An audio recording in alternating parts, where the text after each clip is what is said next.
আসসালামু আলাইকুম প্রিয় বন্ধুরা, আজকে ভালোবাসার এফিট এবং ওফিট একটি গল্প বলবো। ভালো লাগলে অবশ্যই শুনবেন।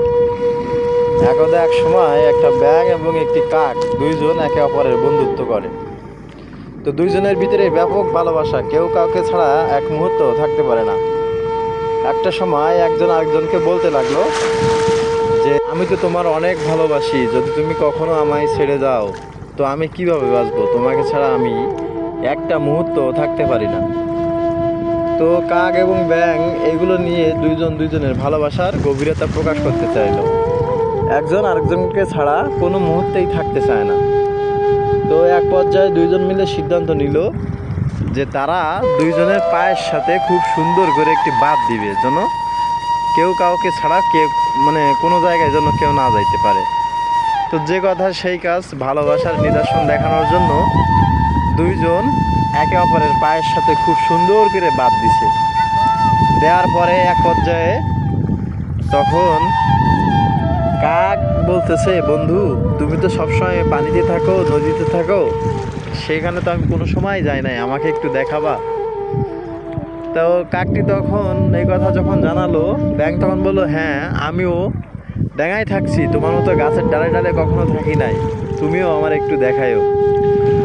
তো যে কথা সেই কাজ, প্রথমে কাক যেহেতু আবদার করছে, এই জন্য কাককে নিয়ে ব্যাঙ তখন পুকুরে গেছে, পুকুরের তলা দেখানোর জন্য।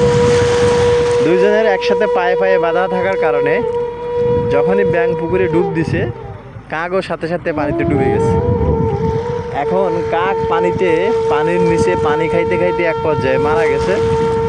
আর ব্যাঙ ঘুরে ঘুরে দেখাচ্ছে, বলে বন্ধু দেখো কত সুন্দর মাছ, পুকুরের তলদেশ কত সুন্দর, তারপরে দেখো পুকুরে কত সুন্দর শাপলা ফুল ফুটছে।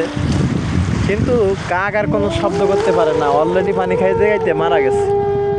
একটা পর্যায়ে এসে ব্যাঙ বলতেছে, এবার চলো আমি তোমার গাছে উড়ে আমি উপরে সৌন্দর্য দেখব।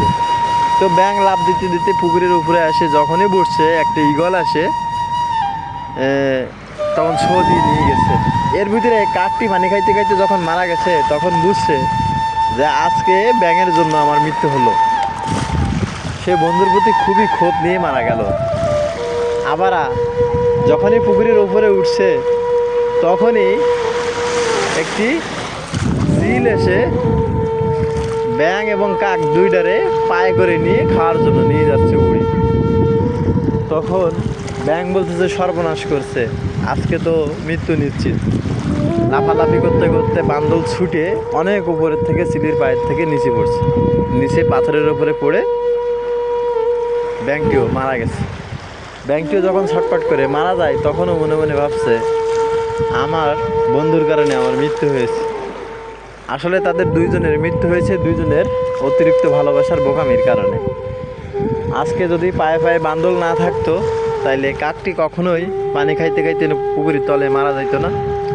আবার যদি পায়ে পায়ে যদি বান্দল না থাকতো, তাইলে কিন্তু ওই ঈগলটিও ব্যাঙটিকে শিকার করে নিয়ে যাইতো না কাকের সাথে। তাই অতিরিক্ত ভালোবাসা দেখাতে যেয়ে আমরা অনেক সময় অনেককে বন্দি করে ফেলি, যেটা আসলে জীবনে মারাত্মক প্রভাব ফেলে। তাই অবশ্যই আপনারা সবাই ভালোবাসা সম্পর্কে সচেতন থাকবেন এবং প্রিয়জনকে অবশ্যই কষ্ট কম দিবেন। কেননা আপনি ভালোবাসার বন্ধনে আবদ্ধ করতে যেয়ে কাউকে যদি বন্দি করে ফেলেন, সে কিন্তু মুক্তির উপায় খুঁজবে। ধন্যবাদ। আর আমার গল্পটি ভালো লাগলে অবশ্যই শেয়ার করবেন।